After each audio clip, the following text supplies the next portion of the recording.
본문 말씀은 한 절이죠. 하박국 3장 2절 한 절입니다. 근데 이 말씀을 이해하기 위해서는 하박국 전체 세 장을 다 살펴봐야 합니다. 하박국은 서는 하박국 선지자가 쓴 거라 해서 하박국 이렇게 하박국서라고 하는데요. 하박국서는 한마디로 말해서 절망에서 출발합니다. 사람이라면 특히 하나님을 믿는 성도라고 한다면 누구라도 의문을 품을 수밖에 없는, 번민하고 갈등하고 심해서 더 심해지면 절망까지 할 수밖에 없는 그런 상황 속에서 하박국서가 출발합니다. 하박국 선지자가 살았던 시대는 유다 시대였습니다. 남유다 왕국인데 남왕국 유다, 북왕국 이스라엘, 이렇게 두 나라로 나눠져 있잖아요. 한 나라가. 그런데 이제 북이스라엘은 이미 다 없어졌고 남유다만 지금 남아있는 상태인데, 남유다도 역시 정말 하나님을 떠나서 죄악이 간영하고, 이런 부분들을 보면서 하박국 선지자가 말할 수 없이 절망을 했습니다. 그러니까 하박국 선지자의 첫 번째 절망은 뭐냐면, 도대체 하나님은 어떤 하나님이시냐, 하나님을 믿는다는 하나님의 백성이라는 유다가, 이스라엘이 어떻게 우상 숭배를 하게 되고 죄악으로 가득할 수 있느냐. 그런데 또 하나님은 왜 이런 잘못된 유다를 가만두시냐, 매질하지 않고 징계를 하지 않고. 실제로 당시 유다 사회는요 이미 저문 세택이었습니다. 실제로 역사를 보면 얼마 있다가 남유다가 바벨론에게 망하는데요, 이제 그때 당시에 하박국 선지자가 그런 민족의 암울한 죄악상을 보고 미래상을 생각하면서 절망을 하면서 부르짖어요. 자, 1장 가보게요. 오늘 성경 좀 많이 읽을 건데요, 1장 2절 3절에 보면은 참으로 그의 탄식에 안타까운 단어들이 많이 동원되고 있어요. 하박국 1장 2절 3절 보면요, 제가 읽어볼게요. 2절 3절. 여호와여, 내가 부르짖어도 주께서 듣지 아니하시니 어느 때까지리까? 내가 강포로 말미암아 외쳐도 주께서 구원하지 아니하시나이다. 어찌하여 내게 죄악을 보게 하시며 패역을 눈으로 보게 하시나이까? 겁탈과 강포가 내 앞에 있고 변론과 분쟁이 일어났나이다. 보세요. 강포, 죄악, 패역, 겁탈, 강포, 변론, 분쟁, 이런 단어들이 얼마나 안타까운 단어들입니까? 그러면 이런 잘못된 결과는 무엇이겠습니까? 4절에 보니까 이러므로 율법이 해이하고 하나님의 말씀이 먹히지 않는다, 그 말이죠. 여러분, 하나님의 말씀이 세상 사람들에게 안 먹힐 수 있다고 그러지만 하나님의 백성들에게 하나님의 말씀이 안 먹힌다, 이건 기가 막힌 이야기거든요. 이건 죽음인 거거든요. 이미 그 영혼이 하나님을 떠났기 때문에 그런 거거든요. 율법이 해이하고 정의가 전혀 시행되지 못한다. 악인이 의인보다 많아가지고 악인이 의인을 에워쌌어요. 그러니까 의인이 의인 구실을 못하는 거죠. 정의가 굽게 행하여졌다 그랬습니다. 참 안타까운 말씀 아닙니까? 여러분, 이런 말씀들이 지금 우리의 마음에 와 닿는 이유가 뭐냐면, 당시에 하박국 선지자 시대 때의 유다 사회가, 유다 국가의 형편이 지금 우리가 살고 있는 우리의 현실과 너무 똑같아요. 너무 닮은 꼴인 거예요. 여러분, 지금 우리가 살고 있는 이 시대를 어떻게 보십니까? 사람들의 마음이 보통 강팍한 게 아니에요. 상대방에 대한 전혀 배려나 수용성이 없어요. 막 없어져 가고 있어요. 옛날에는 그래도요, 어른이 말씀하시면 체면이라도 예하여 뒤에서 욕을 해도, 지금은 아예 정면에서 도전을 하죠. 예. 그래서요. 이렇게 되는 거죠. 전혀 사회가 배려성도 없고 수용성도 없고, 그러다 보니까 작은 말에도 상처를 받아요. 예.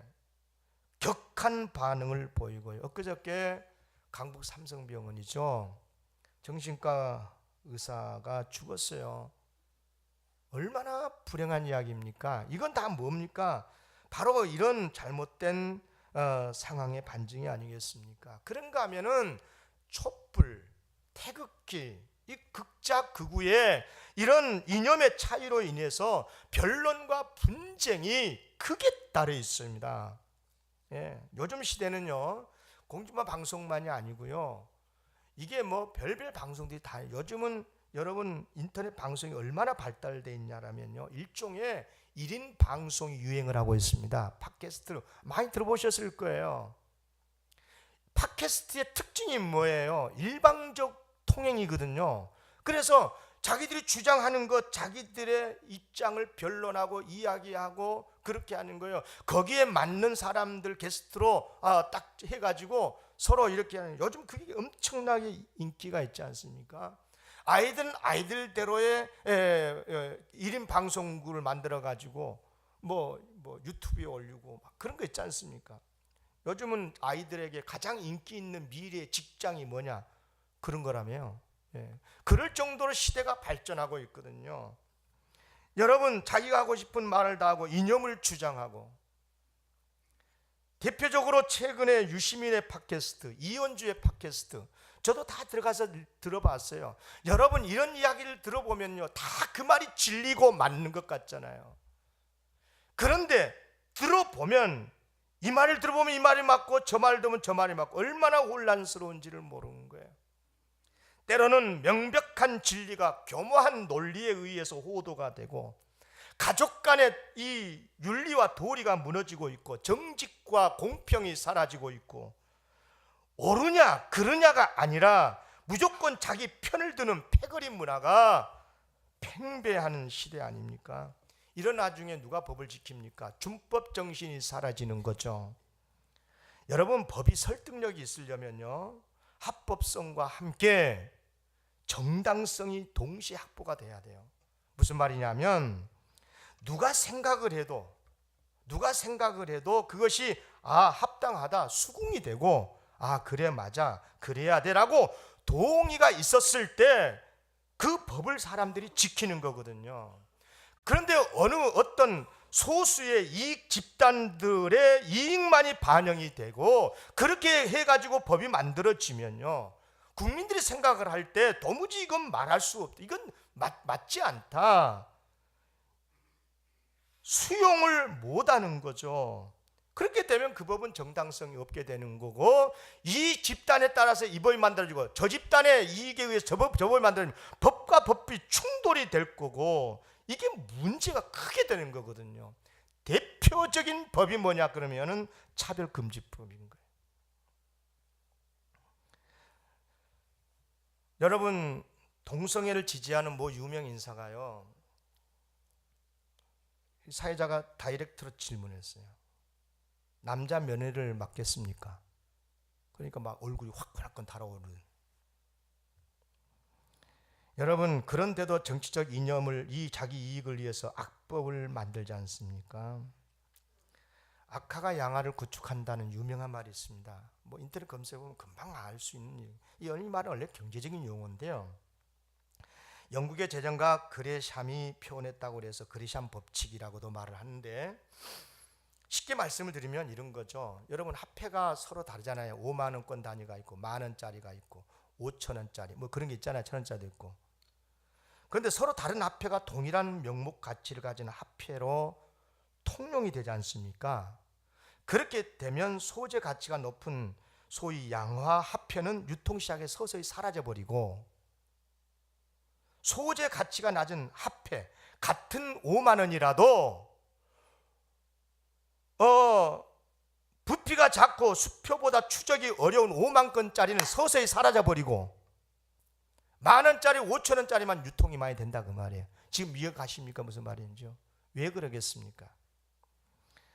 2년 전 통계입니다마는 상반기에 5만 원권의 회수율이 약 50%밖에 안 됐대요.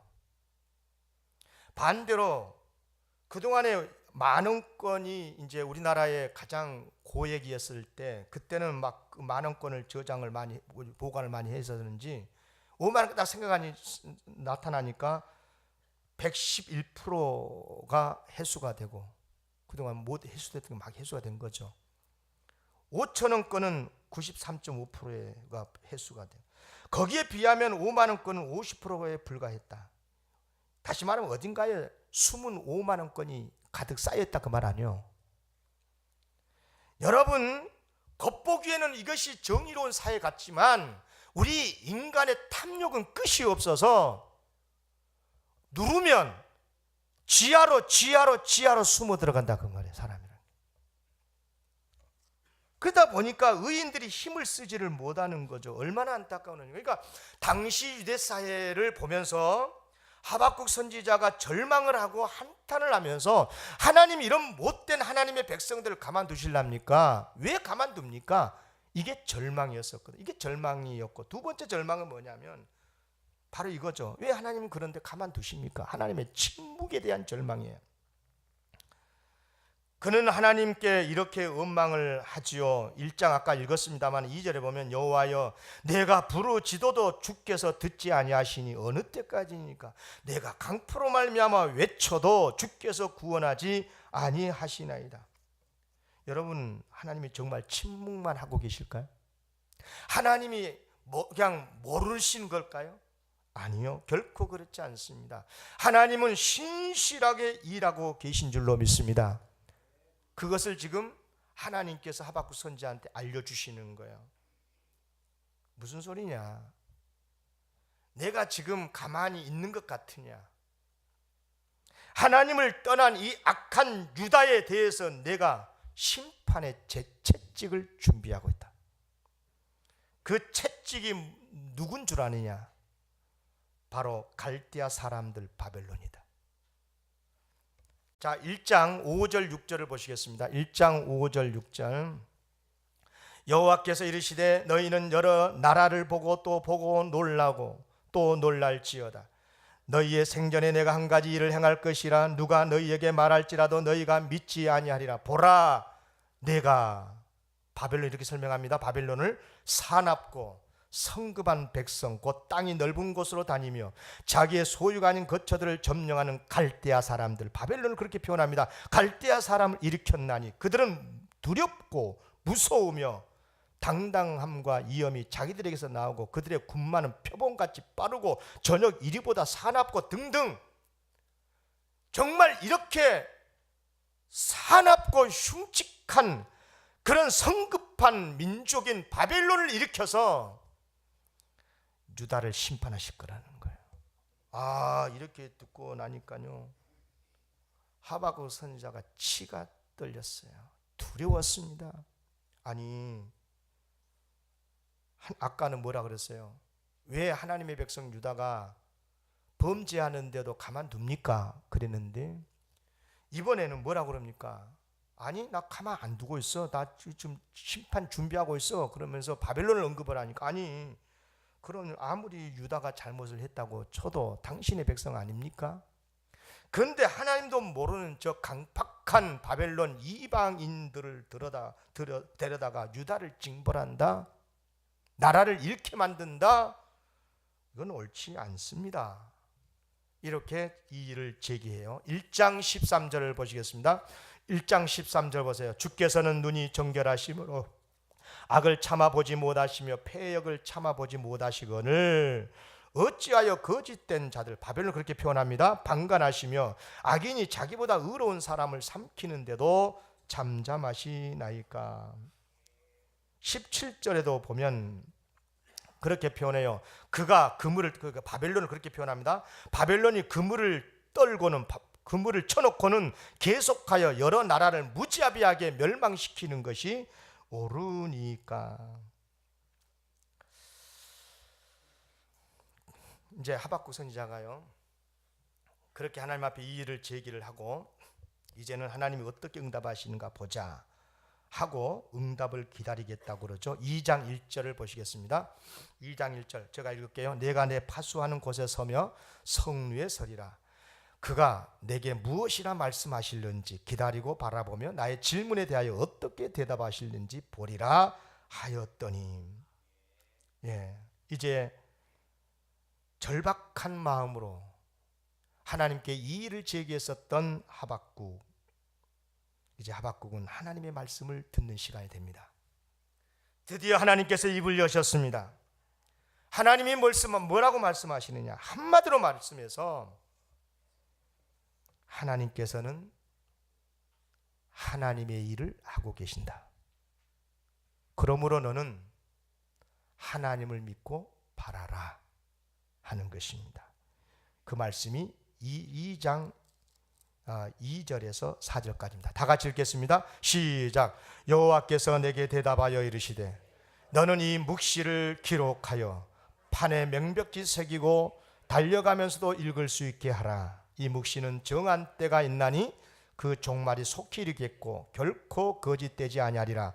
비록 더딜지라도 기다리라. 지체되지 않고 반드시 응하리라. 보라, 그의 마음은 교만하여 그 속에서 정직하지 못하나 의인은 그의 믿음으로 말미암아 살리라. 아멘. 하나님은 역사하고 계신다. 하나님은 반드시 구원의 일을 이루고 계신다는 겁니다.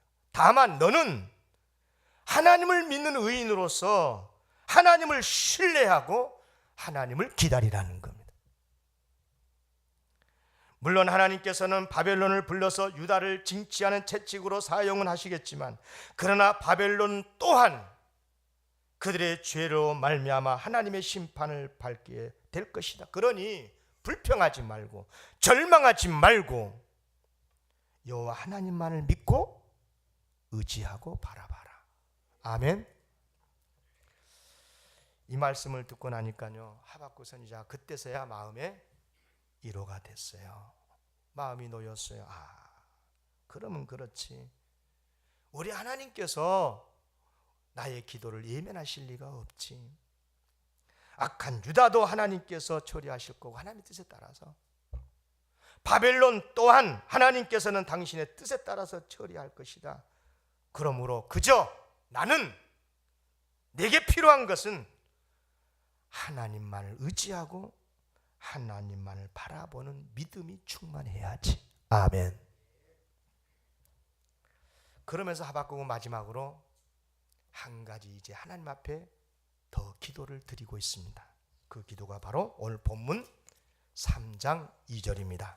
이제 이쯤 여러분 설명을 들었으니까 3장 2절이 확 귀에 들어올 겁니다. 다 같이 읽겠습니다. 3장 2절 시작. 여호와여, 내가 주께 대한 소문을 듣고 놀랐나이다.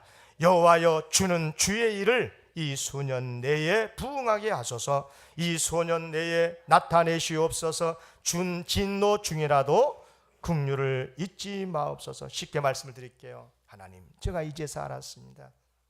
하나님의 말씀을 듣고 보니 깨닫게 됩니다. 하나님, 그런 하나님의 마음도 모르고 제가 많이 불평하고 변론하고 절망까지 했습니다. 저를 용서해 주십시오. 바라옵건대 하나님, 이 모든 일이 너무 오래 걸리지 않게 도와주십시오. 이 수년 내에 일어나게 도와주십시오. 그리고 특별히 마지막 기도가 뭐예요? 이런 모든 과정 속에서 불쌍함을 나타내 주십시오. 이 민족을 긍휼히 여겨 주시옵소서. 아멘.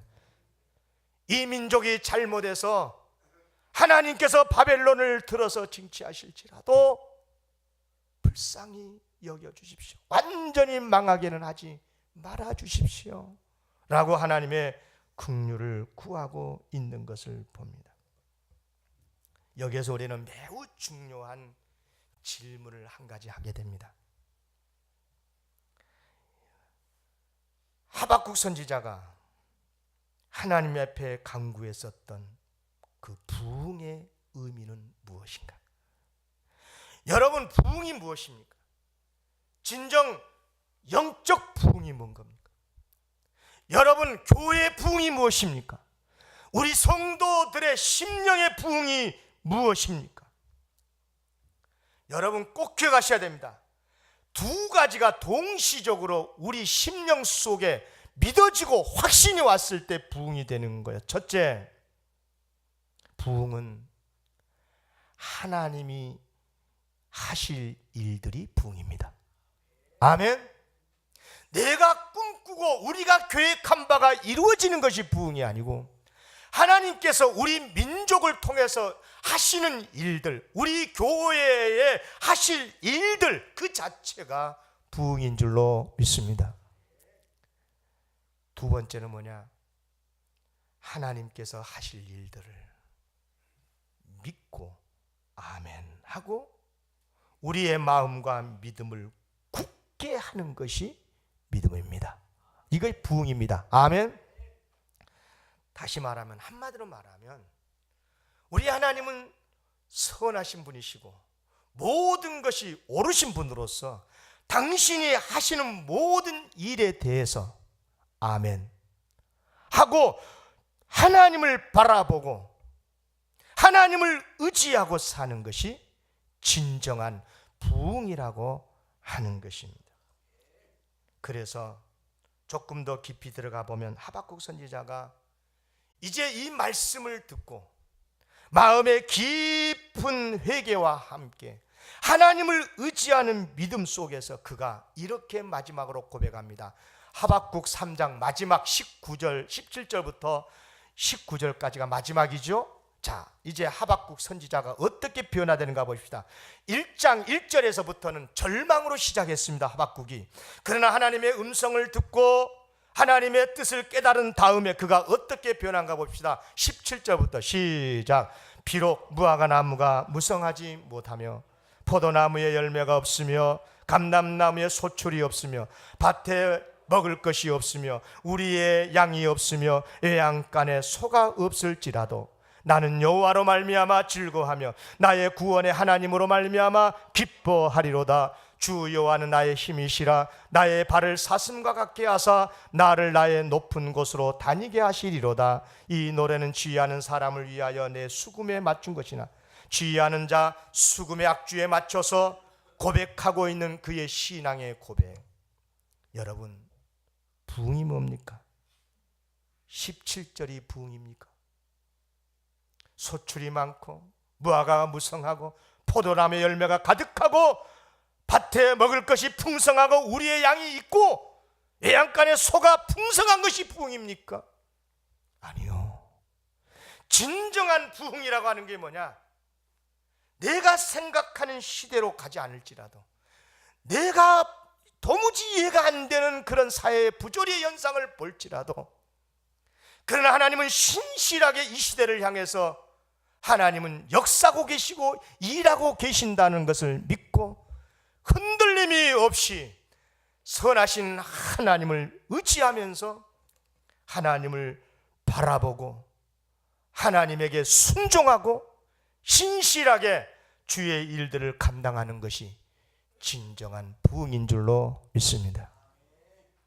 이 말 들으면 이렇게 흔들리고 저 말 들으면 저렇게 흔들리고 시대의 흐름에 따라서 이렇게 저렇게 요동치는 그런 것이 부흥이 아닙니다. 어떤 상황 속에서도 하나님의 일하심을 믿고 힘들지요. 당연히 힘들지요. 그래도 주님을 의지하고 주님을 찬양하고 주님을 기뻐하는 사람들, 이것이 진정한 영적 부흥의 사람들인 줄로 믿습니다. 그래요. 눈앞에 펼쳐지는 여러 가지 사회적인 현실을 보니까 야, 이게 맞냐, 이게 우리 사회가 어떻게 되려고? 교회가 이게 뭐냐? 들리는 말 여러분 많죠. 연일 잊을만 하면 보도가 되잖아요. 이런 것을 보고 이게 무슨 교회냐? 도대체 하나님은 뭐하고 계시냐? 이 하박국 선지자가 가졌던 그 절망의 마음이 우리 마음에 있지 않습니까?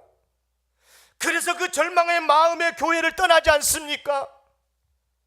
하나님이 진정으로 그것을 원하시는 것입니까? 하나님이 일을 안 하고 계신 것 같습니까? 그렇지 않아요. 하나님은 신실하게 하나님의 프로그램에 의해서 역사하고 계신 줄로 믿습니다. 반드시 여러분, 하나님이 왜 심판하지 않느냐고 하나님 앞에 간구하실랍니까? 적과 통일되면 어떻게 하실랍니까? 더 강한 나라가 우리나라를 멸망시키면 어떻게 하실랍니까? 이 나라가 망하면 좋겠습니까? 여러분, 교회가 다 망하면 좋겠습니까? 여러분, 하박국 선지자의 마음을 우리 안에 새롭게 주시라고 기도해야 될 줄로 믿습니다.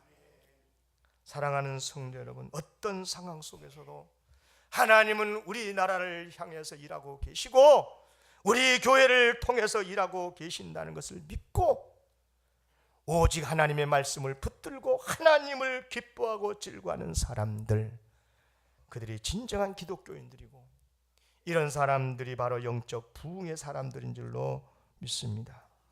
하박국은요, 변화가 됐어요. 처음에는 절망했어요. 부조리한 조국을 보고 하나님 믿는 사람이 이게 뭐냐. 그런데 하나님의 말씀을 듣고 하나님의 일하시는 것을 깨닫고 나서 하나님이 내가 못 깨달아서 그랬을 뿐이지 하나님은 일하고 계셨구나.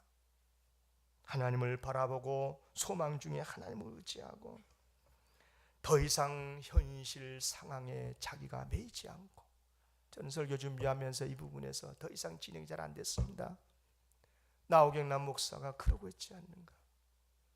교회가 연약해지고 연약해진 성도들을 보면서 이게 뭐냐, 내가 목회가 지금 잘하고 있는 거냐, 이런 생각에 저의 현실에 눈에 보이는 현실을 보면서 나도 모르는 사이에 내 마음이 여기에 묶여 있지 않느냐. 여러분 그러지 않습니까? 저 자식이 내가 낳은 자식 맞나? 저분이 정말 나를 낳아주신 부모가 맞나? 그런 생각 속에 그 안타까운 현실에서 내 마음이 더 이상 진행되지 않고 그럴 때 있지 않습니까? 하나님을 믿는다는 사람이 내 가정이 왜 이런가? 왜 내가 일하는 내 현장이, 내 직장이 이렇게 어려움이 있는가? 거기에 묶이고 거기에 매여서 더 이상 자유하지 못하고 더 이상 구원의 노래를 못하고 감사하지 못하고 행복하지 못한 그리스도인들이 얼마나 많습니까? 사랑하는 성도 여러분, 자유하시기를 기원합니다. 하나님께서 우리를 자유케 하시려고 복음을 주신 줄로 믿습니다. 우리 사탄의 목적이 뭡니까? 사탄의 목적은 뭐냐면 우리를 죽이는 거거든요. 그러려면 뭐예요? 어렵고 힘든 부조리한 현상을 보고 절망하게 해버리는 것인 것입니다. 믿어도 소용없더라. 열심히 내가 충성하고 봉사해도 소용없더라. 하나님이 계신다면 이럴 수가 있는가? 이런 생각 속에서 하나님에게서 멀어지게 하는 것이 사탄의 목적이 아니겠습니까? 아닙니다. 하나님은 일하고 계신 줄로 믿습니다. 하나님은 지금 묵묵히 일하고 계시는 거예요. 역사하고 계시는 줄로 믿습니다. 금년 한 해 저희 교회가 속해 있는 교단 총회의 표가 그래서 이러면 안 된다. 한국교회가 깨어나야지. 영적 부흥이 일어나서 영적 부흥이 있었을 때 진정한 민족의 동반자가 되는 것 아니냐. 소자의 동반자, 작은 교회의 동반자, 어렵고 힘들고 고통스럽게 사는 가난한 자들의 동반자가 되려면 교회가 영적으로 깨어 있어야 된다. 시대의 흐름에 교회가 편승해서 같이 촛불 들고 같이 태극기 들고 이렇게 되면 교회가 안 된다는 것인 거예요. 교회가 진정으로 예수 그리스도의 십자가를 높이 들고 복음으로 새롭게 되었을 때 이 사회의 진정한 우의 동반자도 되고 좌의 동반자도 될 줄로 믿습니다. 이게 진정한 교회고 교회가 서야 할 자리인 줄로 믿습니다.